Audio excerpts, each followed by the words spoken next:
For the Life of the World is a production of the Yale Center for Faith and Culture. Visit us online at faith.yale.edu. I'm a composer at heart. So when I hear something that is incredibly moving or incredibly beautiful or incredibly well put together, I'm always asking, how does that happen? How does that work? Why is this world so extraordinary that this thing can exist? And then, of course, when I play it, I'm playing that pleasure in trying to understand how this piece is even possible.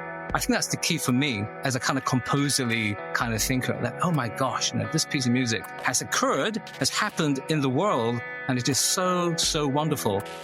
How does it work? How do I even replicate that in my life? Not necessarily as a piece of music, but as a way of living, as a way of performing a life. And if we understand the world, the creative order is music in some way, then we can begin to understand our place in it and to have some wisdom about where we fit in the world. And the whole point about music is it is both rational, that is, it's something that is ordered, and something that is aesthetic. It is something that is very, very beautiful. And that combination makes it very special because it seems to say something about why the world is good. And if we can understand that before we can understand, the music today, then I think we have a much better basis for appreciating music and seeing where it fits in the world. This is For the Life of the World, a podcast about seeking and living a life worthy of our humanity. I'm Evan Rosa with the Yale Center for Faith and Culture.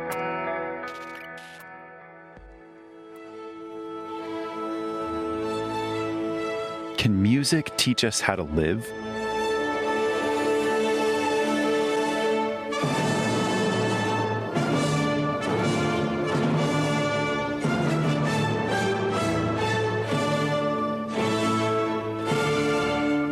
What is music that it could make us feel like we do? Whether it's Beethoven, which is what you're listening to right now, or whatever your heart music is, how could that beat, those chord progressions, that voice, lift us into the inexpressible and ineffable and transcendent, and yet also ground us and center us? Why do the dynamics of a symphony take our breath away? Why do we cry when the right song is played at the right volume, at the right time, in the right room, with the right lighting, with the right people?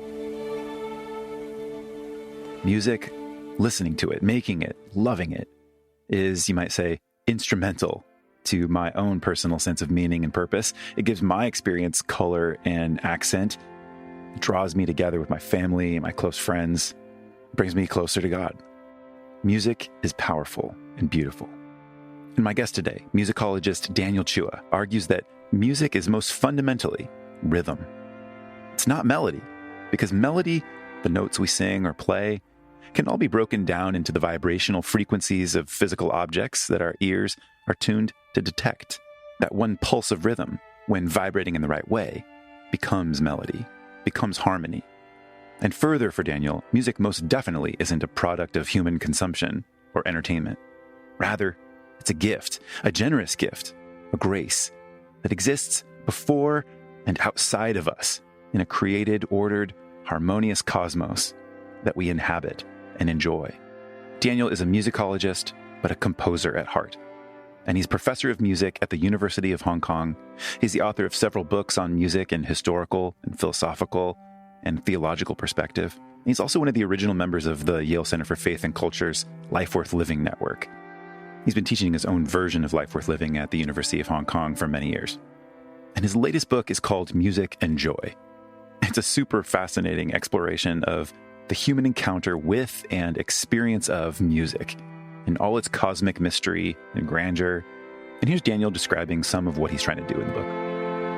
And what I'm trying to do in the book is to recover something very different and very ancient. And one of the problems, I think, with our modern view of joy is that it's basically too human. And our view of music is also too human. So when we think about music today, it's really about me, myself, and I. I want to enjoy it. It's about my individual expressivity, about my emotions. And so we have our greatest hits, which are only very tiny pieces of music, right?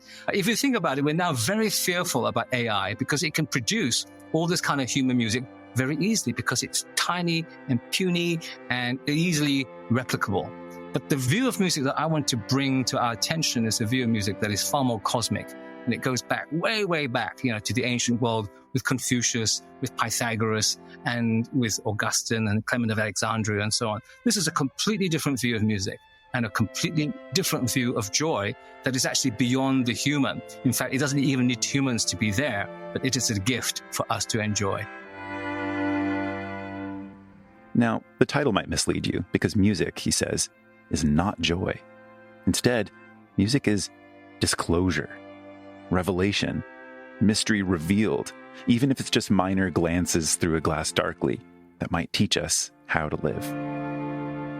In this conversation, Daniel and I discuss the vastly different ancient and modern approaches to music, the problem with seeing music for consumption and entertainment, the ways different cultures conceive of music and wisdom, from Jewish to Greek to Christian, seeing how the disciplined spontaneity of jazz improvisation fits with both a Chinese Confucian perspective on virtue and a Christian newness of incarnation.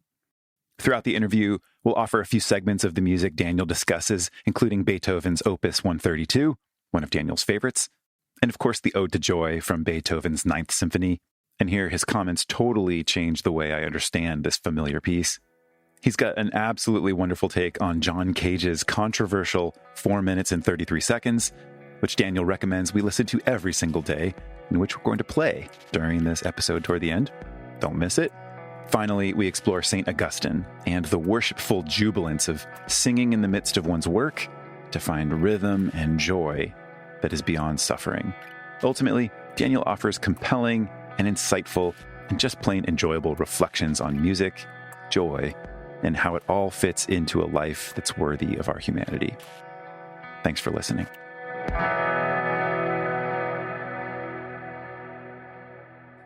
Daniel, it's such a delight to have you on For the Life of the World. Thank you for joining me. It's a pleasure.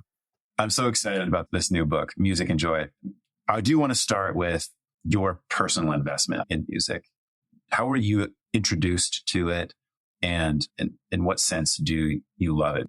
Well, I'm a musicologist. I better love music because I spent my whole life doing it. But actually, as a kid, I think I grew up with the sound of music.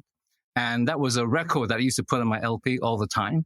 And then some lovely soul donated his entire collection of LPs to my dad when I was about 6 years old or something. And I just started playing all this music, and it was Bach and Beethoven and so on. And so I got into music really early on. And there's even a photograph of me on my 6th birthday. And I requested a bust of Beethoven, a biography of Beethoven. In fact, there's a bust of Beethoven behind me right now on this piano. And so I was absolutely enthralled by music as a kid. And I wanted at the age of 6 to be Beethoven and to compose. It didn't quite work out that way, but I became a musicologist instead. What about Beethoven in particular spoke to you? Do you have memories of what feelings were there, or what thoughts, what challenges, you might say ambitions were there? Well, with Beethoven, I remember as a kid trying to listen to Beethoven. I mean, I listened to Bach and Tchaikovsky and all that, and it was kind of easy, but Beethoven was hard, which is surprising, right? But it's actually very difficult to listen to and sit through because there's a lot of things going on that is quite disruptive and quite intellectual in many ways. And so later on in my teens, I discovered the late quartets, and I was kind of hooked on Beethoven because that to me was like the greatest music ever written. And I decided even then, I must write a dissertation on this, which I did actually. It came out as my dissertation book. We're on Beethoven. That resonated so early with you. Give us a little bit more about what pieces in particular, or what about Beethoven's composition was particularly moving to you? You know, the pieces that really struck me are the pieces that are a little bit arcane. And these are the very final string quartets that he wrote. He only wrote string quartets at the end of his life, and he just decided to write them. I think they began with a commission, but he just kept going. So it felt like he was trying to say something. And in these pieces, things get very weird, but also things get very simple at the same time. It's very strange. It's like the most complex and the most simple music. And somehow they speak very deeply to, I guess, my soul and my heart. And you just want to listen to them all the time. There's some bits of this where you think, no, this is not possible. Nobody could have composed this kind of music. There's a wonderful piece in the A minor string quartet, Opus 132. It's right in the middle. It's called the Heilige Dankgesang. It's this sort of a prayer, thanksgiving to God after this illness that Beethoven had. And it's the most extraordinary piece. It's so long. It's unbelievably long. It's about 15 minutes. And basically, things moving at an extremely slow pace.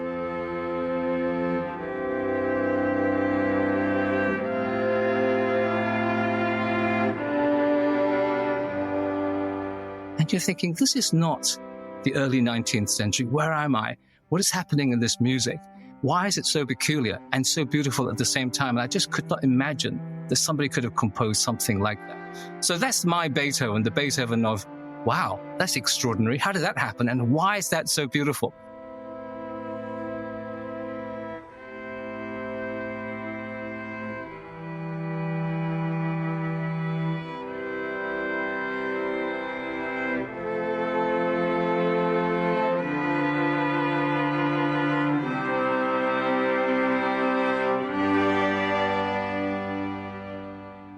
Tell us a little bit about the kind of messages that music sends to a young person. A child can identify that there's something in the physicality of these things coming together to produce sound, to be perceived, where there's messaging in it, there's content in it. It's doing something creative in a person almost, right? It's interacting with us in an important way. So I grew up with the classical music tradition. I played the piano as a kid. And so for me, that kind of music speaks to me. That kind of music speaks to me because I'm a composer at heart. So when I hear something that is incredibly moving or incredibly beautiful or incredibly well put together, I'm always asking, how does that happen? How does that work? Why is this world so extraordinary that this thing can exist? And then, of course, when I play it, I'm playing that pleasure in sort of trying to understand how this piece is even possible. I think that's the key for me as a kind of composerly kind of thinker, that, oh my gosh, this piece of music has occurred, has happened in the world, and it is so, so wonderful. How does it work? How do I even replicate that in my life? Not necessarily as a piece of music, but as a way of living, as a way of performing a life in that sense. The book that you've just put together is Music and Joy. And we can't leave Beethoven without talking about Ode to Joy. And so I wonder if you can take us into that as a way of making the point, as you do, that music is not joy. Talk about your own experience of Beethoven and move us toward what you want to do with Ode to Joy to be able to unpack some of the fundamental themes in the book. So we always say that music is joy. We all enjoy music, and that's great. I enjoy music. You enjoy music. We just talked about that. But sometimes I don't know whether we really think about this in a very deep way. And so writing a book on music and joy seems to be a little bit superficial because, yes, music is joy. But actually, is it really joy? Because at the moment, it seems to me that we take music to be something like entertainment. And Steven Pinker talks about music as auditory cheesecake. It's like, yeah, it's kind of full fat thrill. It's nice for the moment. It's like eating cheesecake. But what does it really do? So I think the bigger question is, if music is joy, then what is it? What kind of joy is that? And the point with that point of view is that it does touch on modern sensibility and it does trivialize music in a way. Basically, it's entertainment. And why should we even study music? I think a lot of the parents taking their kids to university to study music ask the same question, at least in Hong Kong. Why is my kid studying music here? They can't get a real job, that kind of thing. It's because music is just entertainment. It's just something that you consume and that's it.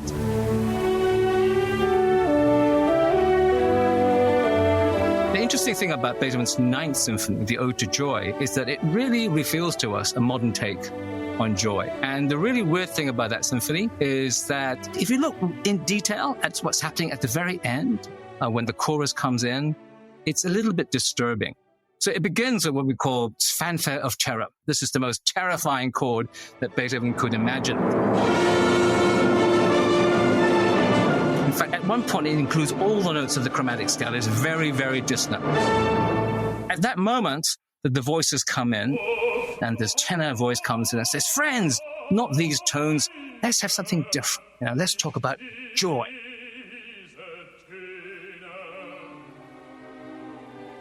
Right, so they're going to talk about joy, and the chorus says, yes, let's talk about joy. But what happens? First, there is a march, a long march. The solo tenor sings. And this is the kind of music where people just join in, and the march from one person becomes bigger and bigger and bigger and bigger until there's a huge army. And that army becomes a sort of cavalry charge. It's a stampede that basically tramples over everything. Wagner actually called this battle music. This is a war that's going on. Joy is trampling over the world towards victory. And at the very end of the piece, it's the same thing. There's the huge military campaign. So joy is extremely violent in Beethoven because it's just an exuberant sense of victory where you overcome the other.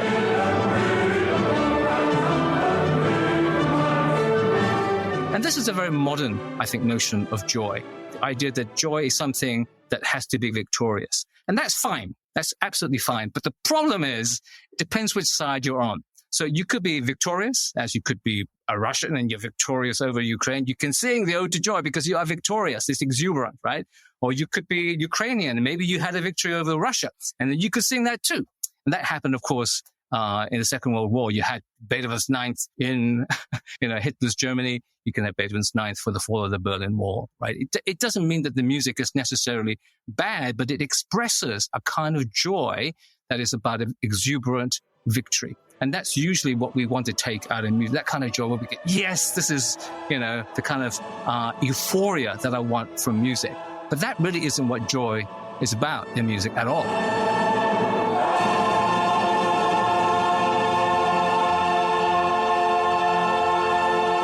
It's fascinating that you can invest the same song with such differing intentions.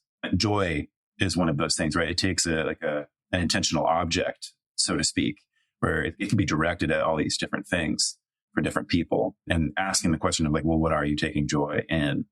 Yeah, humans are strange. I mean, we are very sinful creatures, so we tend to weaponize whatever we have, and we weaponize music too. We can make music into pretty bad things, but of course, music is a gift that exists, I would say, before humanity. So it's not something that we can completely destroy. And that's the key thing in my book, where whatever we do with music as humans, there is something more in music that speaks beyond our little puny human point of view of music. I think the Ninth Symphony tells us something about the current condition of joy. And what I'm trying to do in the book is to recover something very different and very ancient. And one of the problems, I think, with our modern view of joy is that it's basically too human. And our view of music is also too human. So when we think about music today, it's really about me, myself, and I. I want to enjoy it. It's about my individual expressivity, about my emotions. And so we have our greatest hits, which are only very tiny pieces of music, right? If you think about it, we're now very fearful about AI because it can produce all this kind of human music very easily because it's tiny and puny and easily replicable. But the view of music that I want to bring to our attention is a view of music that is far more cosmic. And it goes back, way, way back, to the ancient world with Confucius, with Pythagoras, and with Augustine and Clement of Alexandria and so on. This is a completely different view of music and a completely different view of joy that is actually beyond the human. In fact, it doesn't even need humans to be there, but it is a gift for us to enjoy. Throughout the book, you can see that this alternation between ancient perspectives and modern perspectives is quite important. I wonder if you can walk us through some of those. One that I think is tied here is the fact that you said modern music is actually quite tragic. Apart from being joy, music is quite the opposite. It's sad. Yes. How do you hope to get that point across around these different perspectives on music between ancient and modern? So the modern perspective is tragic because basically, if you think about Beethoven's Ninth, it's founded on it's founded on death. It's the hero that has to defend, the society and that would sacrifice his life, that kind of idea. So death is at the heart of it. And it goes all the way, in fact, in modern Western thinking to Schopenhauer and Nietzsche, where things get very, very dark. And music then becomes a representation of some cosmic will, which is not basically in our favor. We basically get absorbed into that, and that's where all the suffering and so on comes from. So music takes on this very, very tragic view and a very serious view, which is why classical music became what we called serious music for much of the 19th and 20th century. And so music became both too serious and too trivial at the same time, I think, in modernity. If you go back in time, maybe a long way back, 2,500 years, let's say we're going to meet Confucius.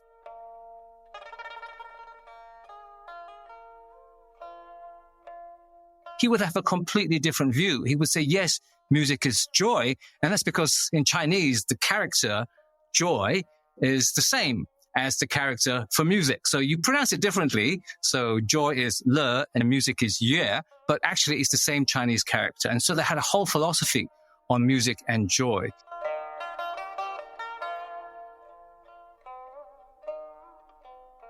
I know it's an accident of language, but it became a really big issue. And so in Chinese philosophy, music is literally joy. But by that, they meant that the universe is music. The whole universe is harmonious, and that is the order of joy. So in order to be joyful, we have to be at least in tune with the universe. We need to tune our wisdom, our virtues with the universe in order to know our place in the universe and how to live in the universe and calibrate our lives to a tuneful order. And so that was an ancient view in China. It's the same in ancient Greece. Pythagoras was the same. It's about the tuning of the universe and how we fit into that. And if we're out of tune with it, we're in big trouble. And that gets taken up in the Christian world, the early Christian thought. The particularly interesting is Clement of Alexandria talks about the logos, the word of God, as the singing logos. It's a musical order. And Augustine is the same. The first book that he wrote after his conversion is the book De Musica, on music. And again, it's about rhythm, and it's about the rhythm of the universe as the poetry of the universe. That's how we are to understand the universe and how we fit in. So joy is a kind of well-tuned order that we belong in. It's not this kind of exuberance. It's something we obey. It's something that we listen to, and it's something that is there before us. It's not really human in that sense. Music isn't human. Music is actually creation. Yes, this is getting us into some really good territory that I wanted to ask you about. And it does surround both. I think we could maybe appreciate both the Confucian tradition and the Christian tradition in looking at music as a possible metaphor for wisdom. And you do a lot of work in the book in trying to look at just that, the logos, the word, and wisdom. And insofar as the Confucian tradition is also deeply concerned with wisdom, and your goal is to help us see music and attend to it and pay attention in a different way. But you take us into what you call weird and fabulous things about the world and about music. And these things are surprising and full of wonder. And I want to hear you wax about this. To wax lyrical. Yes. So does music teach us how to live? That's really my question. In order to do that, we have to move out of our current understanding of music, which is very consumer-based, and to, as I said, understand it in terms of creation. Is music really part of the created order? And do other animals make music? Do the stars make music, and so on, right? Of course, that is a very ancient view, but it had a lot of wisdom in it. And even if you read the Jewish scriptures, wisdom is there at the beginning of the universe. Wisdom is there. And wisdom is having a lot of joy.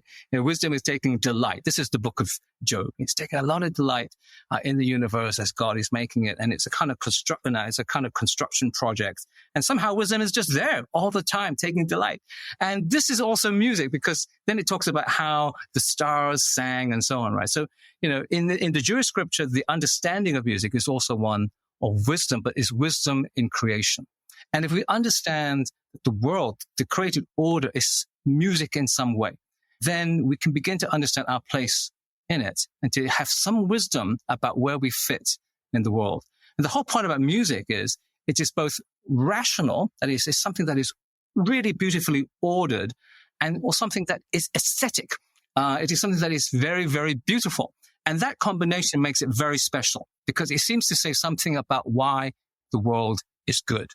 And if we can understand that before we can understand, all the music today, then I think we have a much better basis for appreciating music and seeing where it fits in the world and how we should think about it. Unpack that a little bit more, particularly around rationality and the element of truth, beauty and the element of the aesthetic, and then how that kind of combines into, the third element of goodness, the transcendentals of truth and goodness and beauty. And of course, you are saying that in this exploration of music and joy, it is for a lesson in the good life. It's a lesson in flourishing, and it's going to guide us toward that. So music in the ancient world is about tuning. It's about calculating ratios and numbers. It's about harmony. So in that sense, it's a very rational order. And in order to tune your instrument, you need some kind of reasoning in order to get the right scale and to make sure that it is in tune. And because the thing that Pythagoras discovered was that this also seems to work on a very universal scale. And so he had this whole transcendental idea of the harmony of the spheres. But the Chinese also came up with something similar. They didn't interact, but it was a similar idea where, the whole universe is musical and that affects the calendar and everything, right? So here we are then with this very rational idea of music. But the thing about this is it then sounds beautiful. Right? You can play this on your instrument, on your string instrument or on your flute or whatever. And that sense in which, wow, the universe is musical in this, as something beautiful and truthful and rational became a kind of paradigm for how the world is. And that's a very nice idea of the world. I call it an aesthetic fittingness. Everything just fits so beautifully together. How can it be that the world is designed like this, right? And so people wanted to be in that fit. If you were the emperor in ancient China, Confucius would say to you, you need to find the right tone. If you don't have the right tone, you cannot govern because the mandate of heaven will not be given to you. You'll be tone deaf and you will create an out-of-tune society and everything will be dissonant. So finding that tone, literally finding that tone, because it was a real tone, was fundamental for Chinese thinking at that time. And it's really the same, I think, in the theology of Clement of Alexandria or of Augustine. You've got to be in tune with the Logos. And with Clement, this is particularly interesting because, the incarnation of Christ coming into the world then brings Christ not as this kind of, abstract patterning of the Logos, but as an instrument. Christ comes as an instrument and he's playing a new tune for our salvation. And we get to join in that tune. In other words, we are kind of in a co-creative process. With Jesus, we're playing together in ordering the world. And that's an extraordinarily beautiful theological vision of what music can do if we think of it in terms of our relation to creation and what the future of our planet can be like if we are working with the Logos rather than trying to be, as it were, reason itself, manipulating the world. We are actually working with Christ in the world. I mean, one interesting analogy that we might consider here is the difference between sheet music, which is a sort of theory or the idea, and then the playing, the performance of it. You can behold the Ninth Symphony that way. You can hand me a copy of the Ninth Symphony, but it has a different feeling once it's performed, once it's incarnated. Perhaps that is a fitting analogy for the incarnation, the Logos taking on flesh. Ah, yes. Yeah, it's a little bit like music theory, if you like, or notation, where, you have this very abstract idea of the universe. But once that incarnation happens, it's like there's a performance and the music is happening. It becomes an event. So the Christ event is musicking. And when that happens, it changes everything, right? It's which is actually not possible normally in the Pythagorean order. So this is the interesting thing about Christian thought. So the Pythagorean universe, which cannot change because it's already perfect, is changed by something even more perfect, as there was. Something enters, or rather someone enters into that world and changes the song and how we perform music. And I like the idea there between theory or notation and the actual performance, because Christ comes and, hey, there's this new concert of praise and we need to join in, and we participate then in a kind of co-creative music with Christ that sort of is a kind of doxological concept of the whole of creation.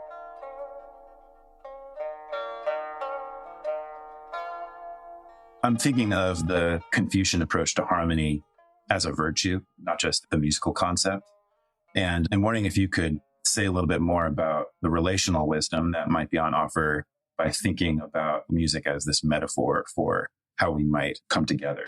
Well, the Confucian tradition is very ordered. I mean, Confucius is a person that's thinking about governance and thinking about how things are placed in the world. So his idea of harmony is one where people should be who they are.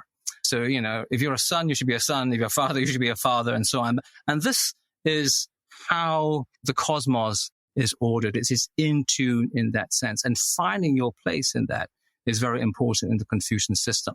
Otherwise, things will get out of order, and then it'll be a big jangly, dissonant noise. But of course, it's not as fixed as you think. It sounds very hierarchical and very authoritarian. But actually what Confucius is saying is that we have to find that order. We have to seek it out.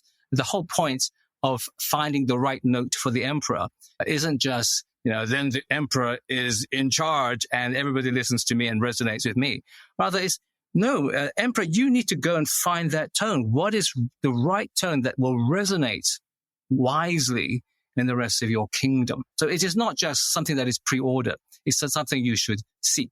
And of course, there's another tradition that sort of feeds into the Confucian tradition, which is the Taoist tradition. They're usually quite different. It's just a bit more free and goes with the flow. But actually, in Chinese thought, they kind of belong together. And there's this tradition then in music, which is much more about going with the flow. Where is the universe going? How is it being ordered? Can we move with it and be more flexible, more balanced in our approach to wisdom?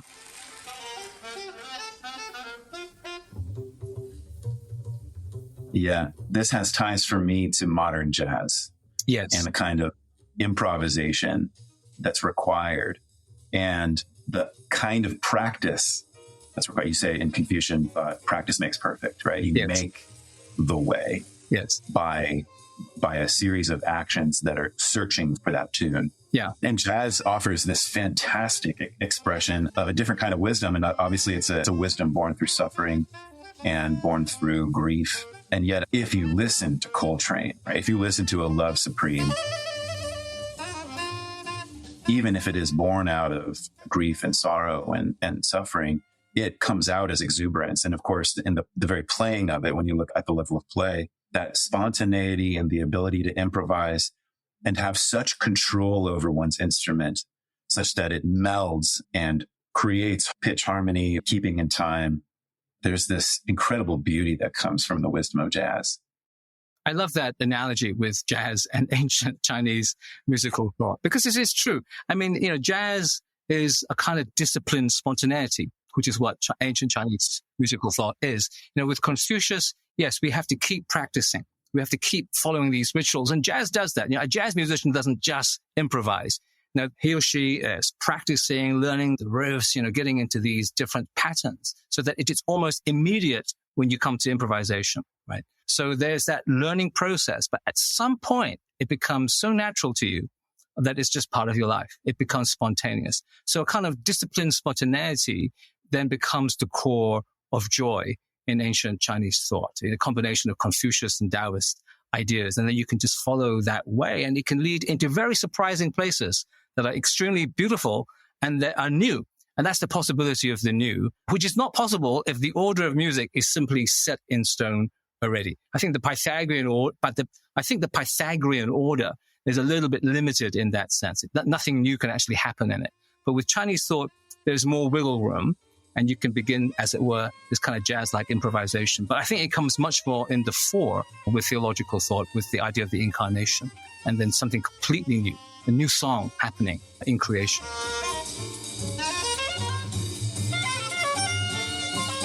And I think that kind of creative capacity of music, it does so well approximate the meaning of a flourishing life, exploring the cosmic newness, ultimately weird and fabulous and surprising discovery of the incarnation. And that level of creativity and that level of musicality that comes through the cosmos is truly swings wide the gates. Yeah. I mean, I think the question is, what does it mean to really flourish? What does freedom mean in that? What does obedience mean in that? Right? What does it mean to have a world that is already given to you prior to your existence and living in that world? And I think these are the key questions that this kind of music theoretical framework brings in. I should add, however, how, harmony in itself, the order of the universe in terms of tuning and ratios is a bit limiting because it has to be perfect. The idea here of this aesthetic fittingness is that it's really very precarious because it has to be absolutely just right. And the problem with tuning once you get into the nitty-gritty of tuning, is that it's not just right. Somehow God has created tuning so that it just misses. There's a little dissonance in there that makes it totally imperfect. It's like the fly in the soup kind of thing. And so that was a problem that the ancient world had to deal with, and it, in fact, led to the whole collapse of the musical cosmos. But by the time we reach later modernity, but that's another story. But what I wanted to bring out is that we need to think of music slightly differently in terms of rhythm, which is what both Augustine does. But also when we're talking about Taoism and Confucianism, the idea of a certain flexibility there, it really comes out of a rhythmic understanding of music. And my question in the book is, which comes first, rhythm or harmony? So can you think of any music that has no harmony, no tune, no pitches, right? And the answer is yes. You can be rapping, or you can just have African drumming, right? There's music that is purely rhythmic, but you can't think of music without rhythm. So to me, rhythm comes first. And in fact, harmony is based on rhythm, because every pitch is just basically repetitive patterns that are so fast that our ears hear it as a pitch, but actually it's rhythm. So the whole of music is a kind of rhythmic, complex rhythmic structure. And once we get to rhythm as a basis of music, we can think of music not as such a perfect aesthetic fit, but something that is far more elastic, more giving. And the idea in the book is that music actually is something that is extremely generous. It's not just an aesthetic fit. It is always more than enough. So going back to jazz, in jazz, there are no wrong notes, right? Because rhythmically speaking, if you play a wrong note, you can always, reassess it rhythmically. In time, you can sort of incorporate that and make it meaningful, right? And that's exactly what rhythm does. There's nothing you can do to rhythm to break it. Whereas if you have a harmonic universe, you can smash it extremely easily with a tiny little bit of dissonance. Yes. Yeah. And in that sense, there are forms of music that are more fragile than, say, jazz, where it's so adaptive. You could always adapt from there and turn it into something new and different and good. Yes, that's right.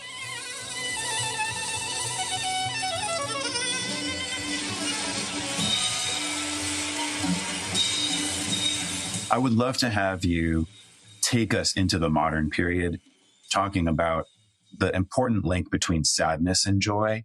The music gives us opportunities for joy. It gives us opportunities for very uplifting and motivating feelings. And yet it also gives us opportunities for sadness, to grieve through it. I do want to understand the sadness side of things that you're trying to communicate. Yeah, I think the modern world, the understanding of music, at least in the West currently, is a tragic view of music. And it doesn't mean that music doesn't sound joyful. It just means that underlying music, the order of the cosmos is basically tragic. It's a bad world, and music is kind of consolation in that. So whether it's a kind of hedonistic pleasure that we get, like taking a kind of drug, music is a kind of escapism, and you just consume it, or whether it's very serious philosophical thought, from Schopenhauer onwards, that music is describes a tragic universe, and somehow we have to make the best of our lives in trying to order this music so that we can get through this chaotic world. It's a very serious and tragic view of the world. But I don't think that's how most people experience music.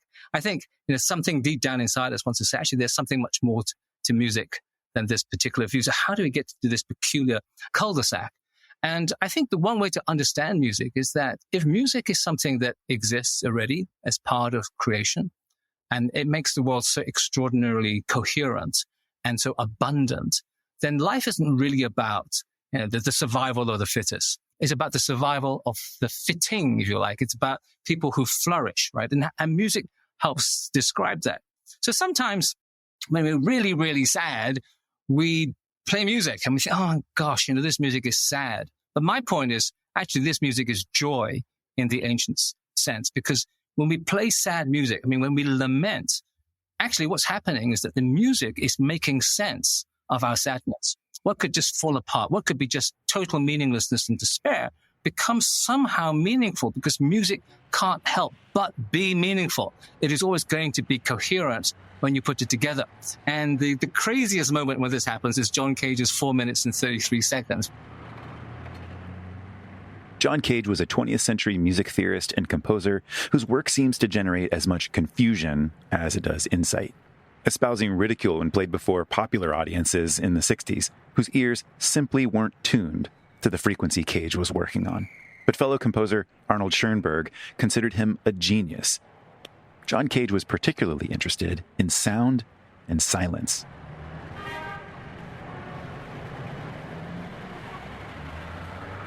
Does sound have meaning? Is true silence possible?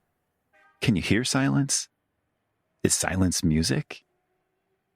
Whatever it is, John Cage said in his book entitled Silence, you won't actually find it because, and I'm quoting Daniel here, there is no escape from the rhythms of life.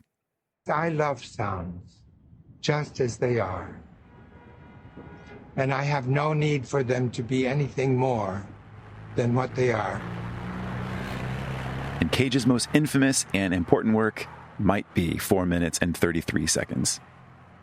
4 minutes and 33 seconds is a piece of music by John Cage, where John Cage basically doesn't compose. All that he does is to put a score, a frame, let's say the piano version, and says, you can lift the piano lid, the pianist is sitting there, and he or she doesn't play anything, and the audience is just listening to 4 minutes and 33 seconds of whatever happens in that frame of time.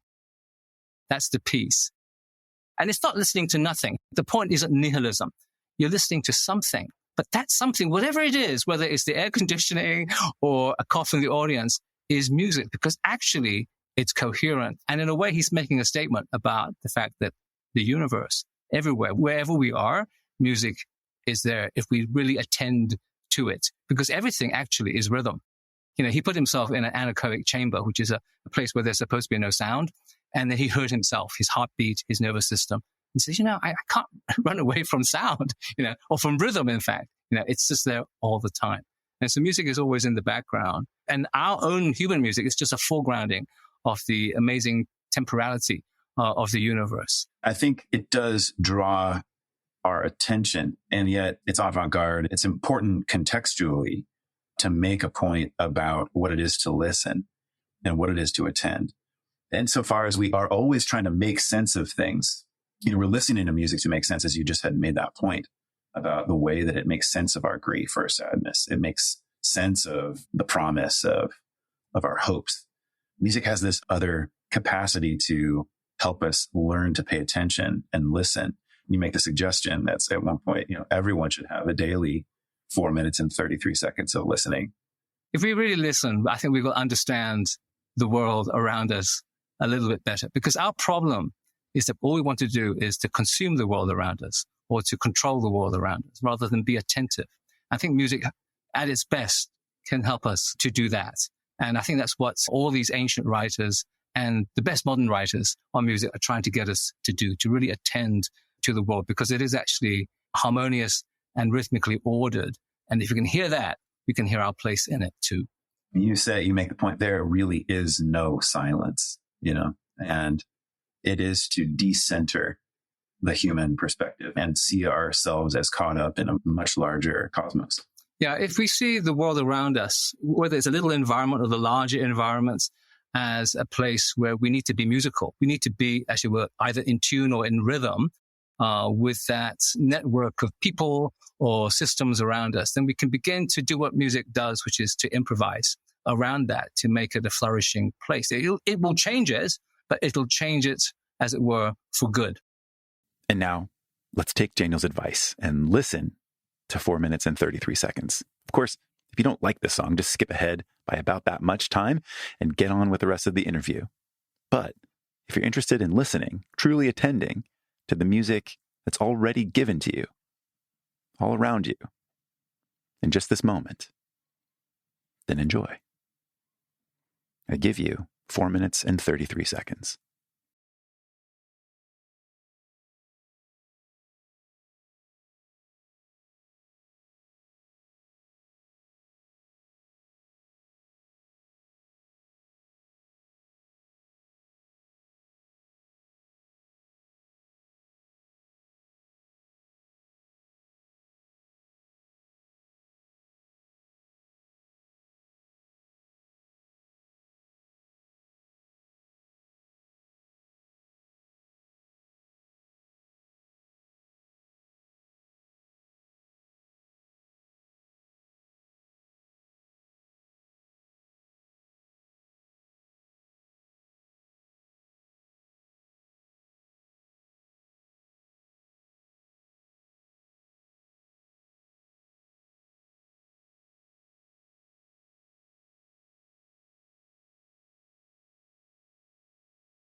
And we're back.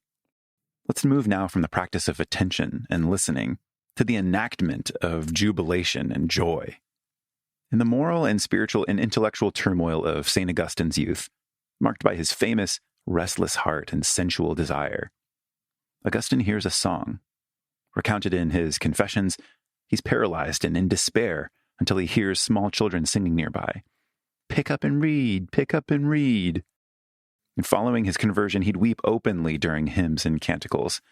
As Daniel mentioned earlier, his first treatise following his newfound faith was De Musica, a 6-volume exploration of music as a, quote, science of measuring well, that ascends from time to eternity, from motion to rest, and from mere pleasure to a divine symphony of jubilation.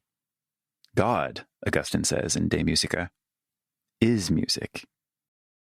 Augustine on music is very interesting because, he has this whole book on music where it's about a very ordered life of well-proportioned rhythms, and the whole universe is based on this. As a student of rhetoric, Augustine he's captivated by beauty. He's captivated by entertainment. As he writes in Confessions, he's restless. His heart is so restless. He's a sensual person. It's fascinating to me that he turns to music in an effort to understand it and see the world through it. Yeah, Augustine, he loves music, sensually and intellectually. He had an interesting time with it. He sort of struggles with music. His conversion was very musical.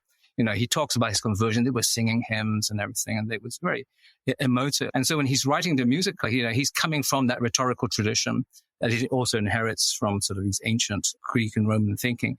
And so he talks about this very ordered universe, very mathematical. Everything is a number. It's based on that. And so in a way, it's a very controlling kind of order he has. But, he sometimes, for Augustine, he loves music so much that he can fall in love with it. And that can distract him, from God, in his opinion. Some people are like that because they're very touched by music, and they get into it. And of course, it was also sensual music was associated with, this seedier part of life in those days. And so in a way, it's about order and discipline and spontaneity. The same sort of Confucian system that we talked about in the music. But what is interesting about Augustine is that, in his commentary on the Psalms, he begins reading about, singing a new song to the Lord and all the sort of joyful, music making that's taking place there.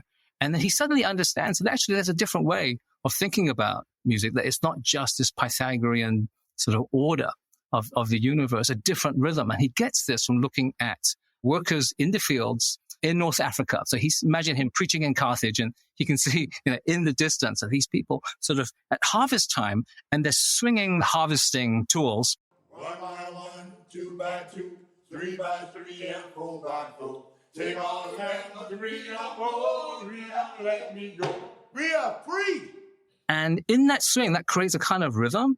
And then they begin to sing, and then they begin to shout, and they begin to improvise. Jubilee, Jubilee, oh, my Lord, Jubilee in the morning, our Lord, Jubilee, Jubilee. And Augustine says, this thing which he calls the jubilance, this jubilance is actually what's happening in the Psalms. It's like this in the Psalms. It's a kind of spontaneous, rhythmic music that happens in the fields. And this is what we need to bring in our worship. So it's the same system, if you like, the same order of the universe, but now it's totally spontaneous and it's totally bodily because, we talk about harvesting in the fields, right? And it's a lot of hard work because, you're sweating and you're just singing because you're expectant about the joy that is to come with the abundant harvest. That's what it's about. And so this becomes a new way of thinking about rhythm and music that is really embedded in the heart of African concepts of musical life. And of course, that jubilance then moves all the way to the Americas, in the slave trade, to the slave culture, all the way deep south into the cotton fields. But the same rhythmic music, that jubilance, is still happening. And so what Augustine is really trying to say is that, there is a music, there's a rhythm, there's a joy that is beyond suffering.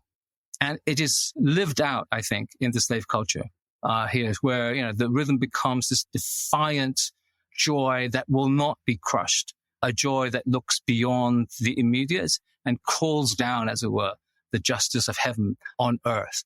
And this is what we see as the beginning, if you like, of blues and jazz. That is the fundamental core, really, of American musical identity, I think.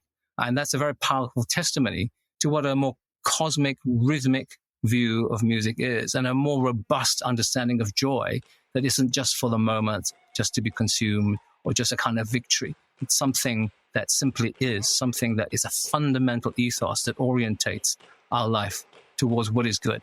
And that's what I mean by music teaching us something about the good life.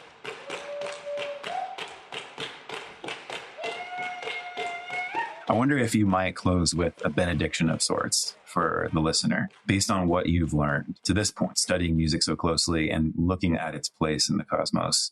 What kind of blessing would you offer the listener in this moment? Since music exists and we love it, we enjoy it, it shows us something about what the world is like and the Logos, the Word, who made this world. So in attending to music, we should be celebrating our life in this world, the celebration of creation, and to know that whatever is happening, however bad it may be, there is a fundamental, unchanging joy that music articulates. It reflects the order, not only of the universe, the heart of God. And that's my blessing. Daniel, thank you so much for your time. It's a pleasure.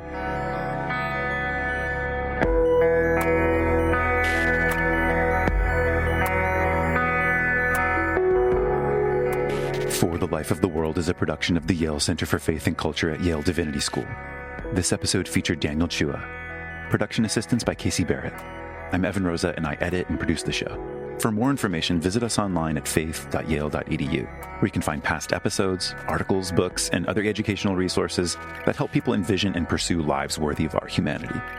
If you're new to the show, remember to hit subscribe in your favorite podcast app so you don't miss an episode. And to our loyal supporters and faithful listeners, we have a humble request. Would you consider sharing this episode or telling a friend? Here's a few ideas for how. First, you can hit the share button for this episode and send it as a text or an email to a friend, or share it in your social feed. You could also give us an honest rating out of 5 stars on Apple Podcasts or Spotify and tell us how we're doing. You could also write a short review on those platforms. And reviews are cool because it helps like-minded people get an idea for what we're all about, but in your words, based on what's most meaningful to you. Thanks again for listening, friends. We'll be back with more soon.